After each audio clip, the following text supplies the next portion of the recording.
अच्छा, ऐसा धोखा हमारे साथ किया, भोगोगे तुम।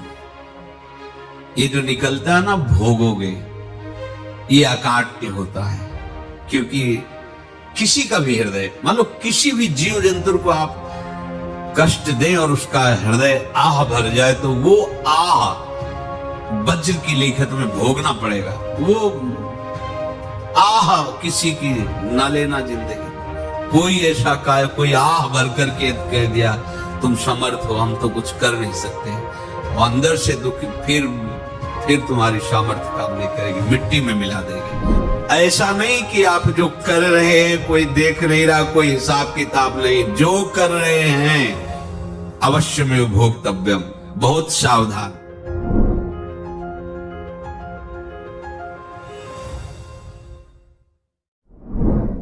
जीव स्वयं नित्य निरंतर कर्मों के जाल को रच रहा है और अपने आप को बांध रहा है।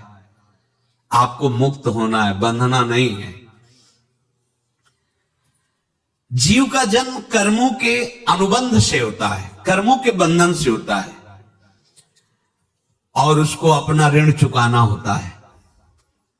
कर्मानुबंध ये बहुत सूक्ष्म विषय है। जैसे आप जिस परिवार में जन्म लिए हैं, तो उस परिवार के लोगों से आपका ऋण है, इसलिए उसी परिवार में आप आए हैं।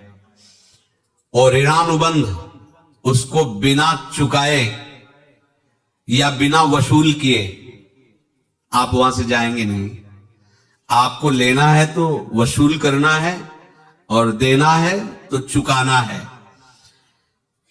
ये पूर्व के जन्मों से निश्चित किया गया है।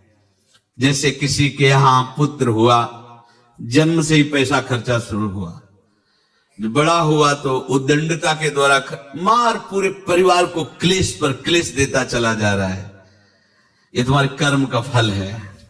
या ऐसे शक्तिहीन बुद्धिहीन ऐसे पागल पूरे जीवन सेवा करो, तुमसे अपना हिसाब चुकाने के लिए वो आया है।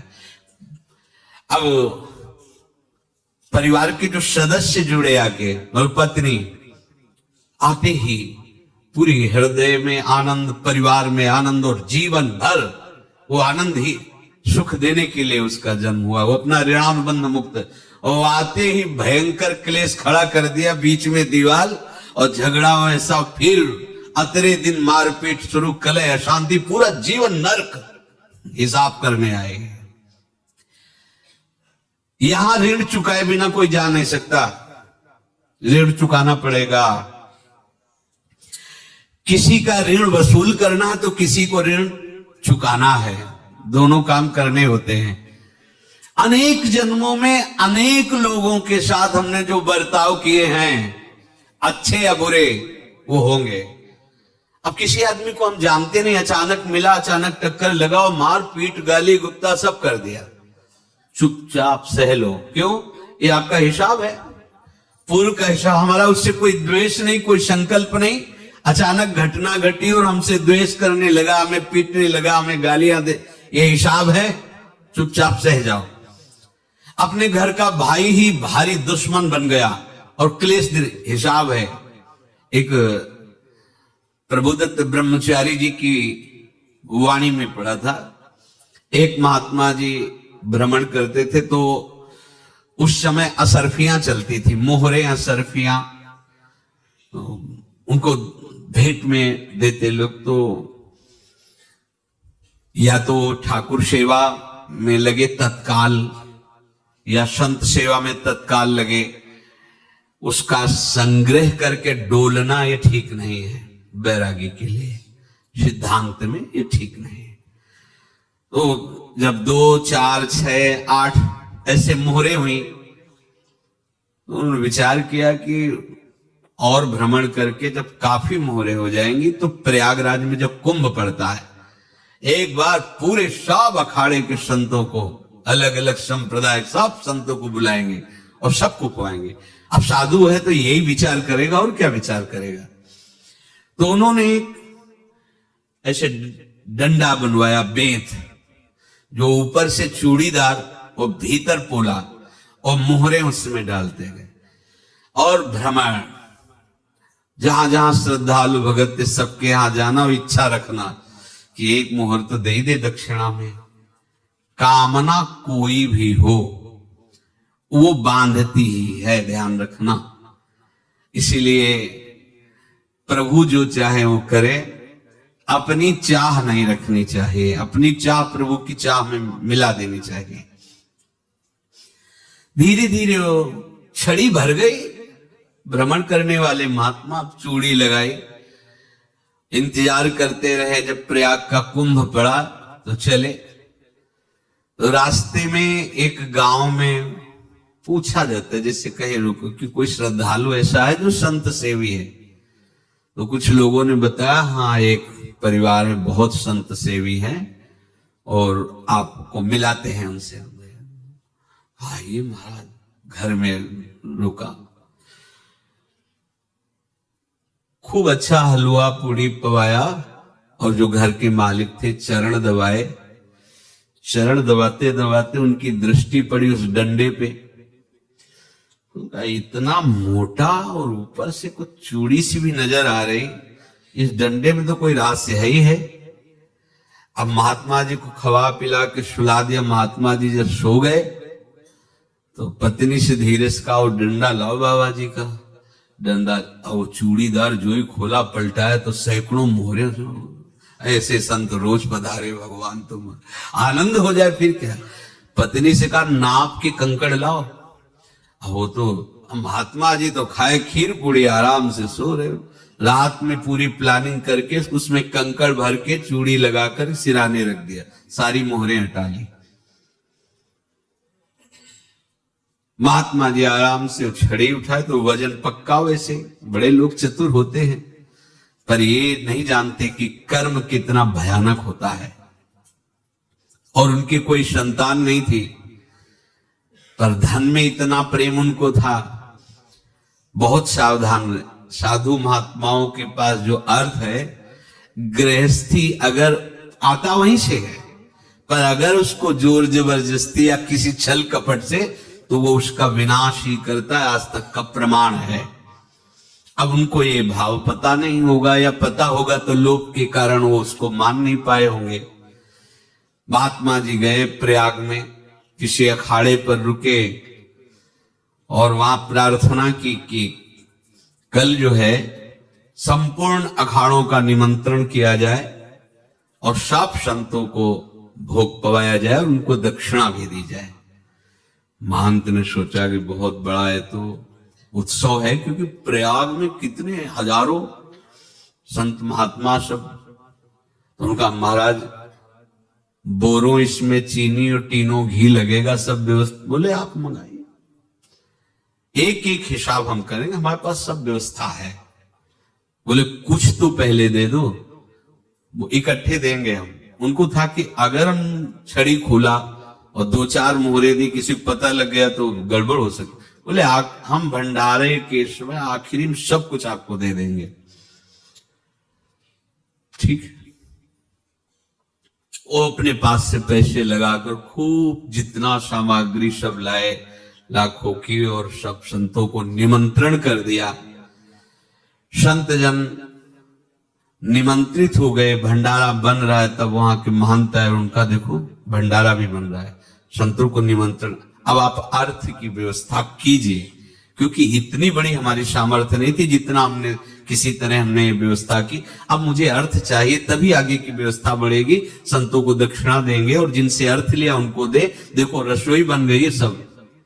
उनका छत में विश्वास नहीं तो ये अभी चूड़ी खोली, उनको तो था ना कि मोहरे हैं कंकड़। तो जैसे कितना उनको सदमा लगा होगा, हजारों संतों का निमंत्रण, रसोई बन, और संत हो कि छल कपट।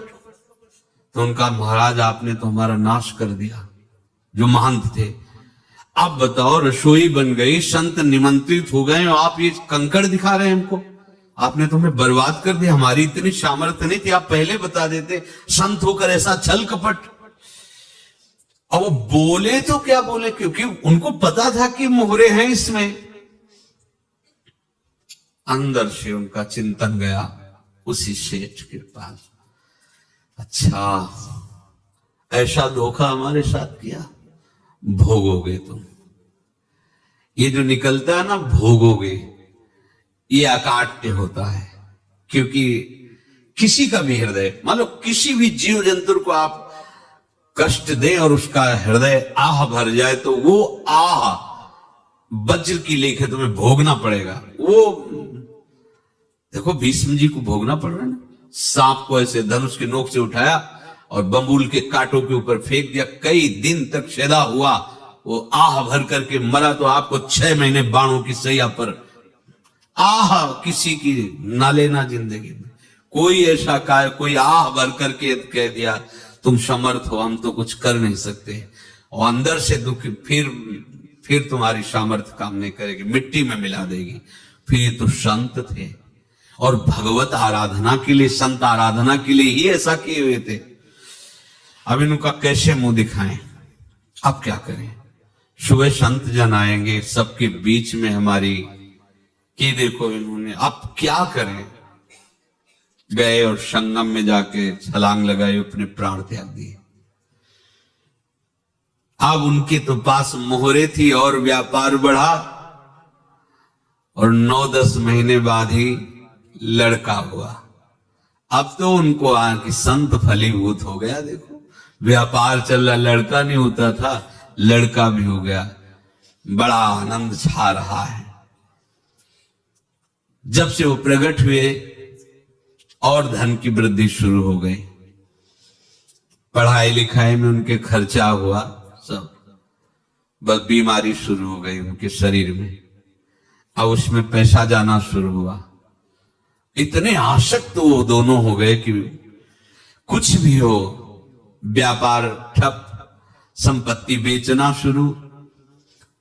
तब उन्होंने कहा कि बेटा मैं क्या कर सकता हूं तुम्हारे लिए। बोले हमारी अंतिम इच्छा है प्रयाग चलो, और जितने प्रयाग में संत महात्मा सबको एक बार भंडारा करो आप, हमारी इच्छा अंतिम है। क्योंकि अंतिम यही इच्छा थी। बोले अब ज्यादा संपत्ति तो नहीं रह गई, तो बोले घर बेच दो, मेरे लिए ही तो है, बेच दो। मुझे लगता मैं बचूंगा नहीं, पर मेरी अंतिम इच्छा पूर्ण कर दो। घर बेच दिया, जेवर बेच दी। वहां गए, जब संत सेवा की तो बोले मुझे संगम तक ले चलो। संगम तक ले गए और बोले समझे तुम चुराए थे और हमने उसको छीना है, कुछ नहीं रह गया तेरे पास कुछ, अब केवल ममता और आसक्ति में जल कर मर और नरक प्राप्त कर। मैं वही महात्मा हूं जिसकी तूने मोहरे ली थी, शरीर छोड़ दिया। महात्मा को जन्म लेना पड़ा और इनको दुर्गति भोगनी पड़ी।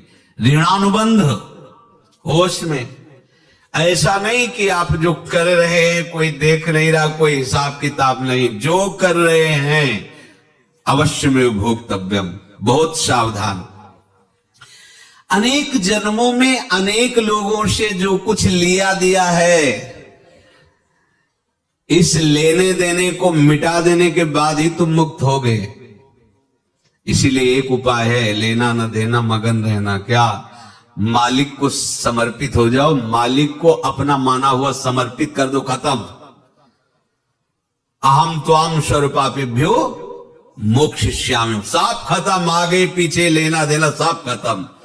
एकादश स्कंद में भगवान श्री कृष्णचंद्र जी ने कहा जो मेरे चरणों का आश्रय लेकर भक्त मेरा भक्ति करता है, उसके पितृ ऋण, मातृ ऋण, देव ऋण, ऋषि ऋण, सब ऋणों से मैं मुक्त कर देता हूं। बस यही एक उपाय है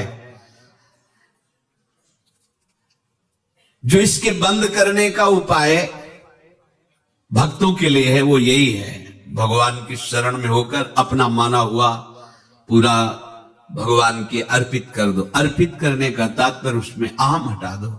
तदीयम वस्तु गोविंदम तुभ्यमेव समर्पये। जिनसे तुमने सेवा करवाई है उनकी सेवा करनी पड़ेगी, जिनसे तुमने जो कुछ लिया है उनको देना पड़ेगा। ये लेने देने का व्यापार जब तक समाप्त नहीं होगा तब तक तुम्हारा जन्म मरण चलता रहेगा।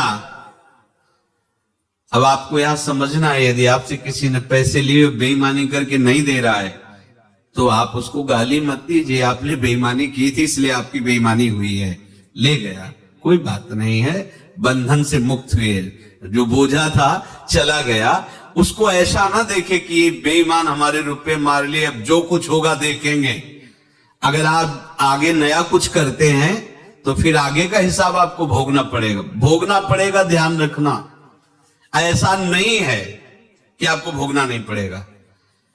एक ही उपाय है कि आप जो शरीर धारण किए इसी में जो भोग ले, आगे ना होना चाहिए। तो क्या करे? सर्वतो भावेन भगवान की शरण ले। ये तो सर्वाणि कर्माणि मयि सन्न्यस्य मत्पराः अनन्येनैव योगेन माम ध्यायन्तु उपासते तेषामहं समुद्धरता मृत्यु संसार से। ये बड़ा कठिन है पार होना, कोई छोटी मोटी बात है। एक महात्मा बाल्यावस्था से भजन करते थे, शालिग्राम भगवान पास रखते थे और उन्हीं की आराधना करके बस पाठ नाम जप और भ्रमण करते थे। यौवन अवस्था थी, गंगा जी के किनारे अपने ठाकुर को विराजमान करके स्नान करने के लिए कपड़ा ही उतार रहे थे कि 90 लोग आ गए, भाला तलवार सब ले, मारो मारो इसको मारो, घेर लिया। तो उन्होंने हाथ जोड़कर कहा हमने क्या अपराध किया, कोई सुन ही नहीं रहा। तो उन्होंने कहा मार तो डालोगे ही आप, 90 लोग, हम कोई अस्त्र शस्त्र तो लिए नहीं, एक बार हमें गंगा में डुबकी लगा देने दो और अपने ठाकुर को स्नान करा देने दो, फिर इसके बाद आप मार देना। भगवत इच्छा से वो लोग रुक गए, स्नान किया और अंदर से प्रार्थना की, प्रभु ये क्या लीला है आपकी, आपकी सिवा मेरा कोई है नहीं और ये मुझे मारना चाहते हैं। तो भगवान ने जानते हो क्या कहा उनके अंतर में, तुम मेरे में ध्यानस्थ हो करके शरीर को छोड़ो, ये लोग मारेंगे। ये मेरे भजन का फल है कि तुम्हें 90 जन्म नहीं लेना पड़ेगा, एक ही जन्म में 90 मिलके, तुमने 90 हिंसा की थी पूर्व में, तो तुम्हें 90 बार जन्म लेना होता और एक एक करके मारते। ये मेरे भजन का प्रताप है कि एक बार में ही 90 का हिसाब हो जाएगा। तुम आंख मूंदो, मेरे ध्यान में मगन रहो, मेरे प्रताप से तुम्हें कोई चोट नहीं होगी और स्वाभाविक मूर्छावस्था में प्राण तुम्हारे छूट जाए। ऐसा ही हुआ, ऐसा हुआ। तो ये बात समझ लो कि ये जो कर्मानुबंध है, ऋणानुबंध है। आप देखो, अगर शाप महात्माओं ने दिया कि तुम्हारे वंश का इससे विनाश होगा, तो भगवान भी परम धाम जा रहे हैं तो उसी कील से, बाण की नोक में जो मछली लील गई थी छोटा कण, उसी से की नोक बनाई और उसी नोक प्रहार किया, भगवान के श्री चरण में वही बाण की नोक लगी और भगवान ने स्वीकार किया ना। भगवान का बड़ा लीला विचित्र है। अगर छुप करके उधर रामावतार में बात, तो इधर ऐसे स्वीकार किया भगवान ने। ऐसा कहीं नहीं दिखाया कि मैं भगवान हूं तो मैं अपने लिए, ऐसा नहीं दिखाया। नारद जी का हित किया पर नारद जी ने श्राप दिया तो भगवान ने स्वीकार किया। बंदरों ने ही सहायता की, जैसा बोले थे वैसा। ये लीला इस शरीर में भोगनी पड़ेगी। हाँ, ज्यादा को कम में भुगता देंगे, पर अब अगला शरीर ना मिले इसके लिए सर्वतो भावेन भगवान के आश्रित हो जाए। जैसे आपने दुकान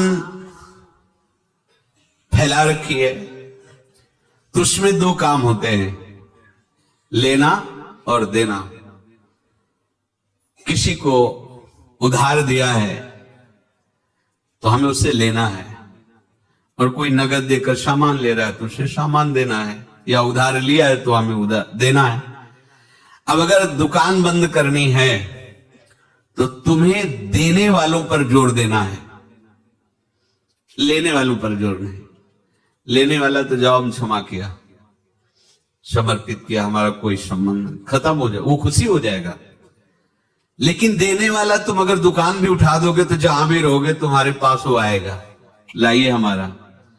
तो देने पर नजर रखिए, जिसका जिसका हिसाब है वो आपके सामने आता जाए, हटाते जाओ। लेने पर नजर मत रखिए और दुकान फौरन उठा दीजिए, नहीं अगर लेते देते रहे तो चलता रहेगा। आगे चलकर कुछ लेना न देना, मगन रहना बस अपने प्रभु के चिंतन में। अब हम कैसे जाने कि किसको क्या देना है, हमें क्या पता। तो हम पूरा हिसाब जिनको पता है उनको दे देते हैं, समझ रहे हो, उनको पता है क्या लेना है क्या देना है, तो इनके पास पहुंच गए, सरकारी हिसाब से सब बराबर कर देंगे। हमको अपनी जिम्मेवारी इनकी चरणों में समर्पित कर देना है, तभी हम जीवन मुक्त होंगे। ये रहस्य की बात है। प्रभु कह रहे हैं यस्य सर्वे समारंभाः काम संकल्प वर्जिताः ज्ञानाग्निदग्ध कर्माणो तमाहु पंडितम बुधाः। जिसके संपूर्ण कर्मों के आरंभ संकल्प और कामना से रहित है, तथा जिसके संपूर्ण कर्म ज्ञान रूपी अग्नि से जल गए हैं, उसको ज्ञानी जन भी पंडित कहते हैं, बुद्धिमान कहते हैं। पूज्य श्री भाई जी महाराज कह रहे हैं जैसे वहां ज्ञानाग्नि से दग्ध कह रहे हैं, तो अपने वृंदावन वासियों का प्रेमाग्नि से सब कर्म संस्कार दग्ध होते हैं। जिस समय आपके हृदय में भगवत प्रेम का प्रादुर्भाव होगा तो लेश मात्र कभी तुम्हें दुख नहीं भोगना पड़ेगा। प्रेम का प्रादुर्भाव होते ही दुख का नाश हो जाता है, महासुख। जब प्रेम का प्रादुर्भाव होगा तो समस्त पाप भस्म हो जाते हैं, अशांति नष्ट हो जाती है, संसार ज्वाला स्पर्श भी नहीं कर सकती है। जब भगवत प्रेम का प्रादुर्भाव होता है तो हो सकता है उस उपासक के जीवन में दुखों का पहाड़ टूट पड़े, परिवार खिलाफ, शरीर रोगी, अव्यवस्था, बहुत बहुत कुछ, सब कुछ। कह रहे इतना सब होने पर भी उसके हृदय में कोई भी दुख नहीं होता। ऐसा सामर्थ्यशाली भगवत प्रेम है।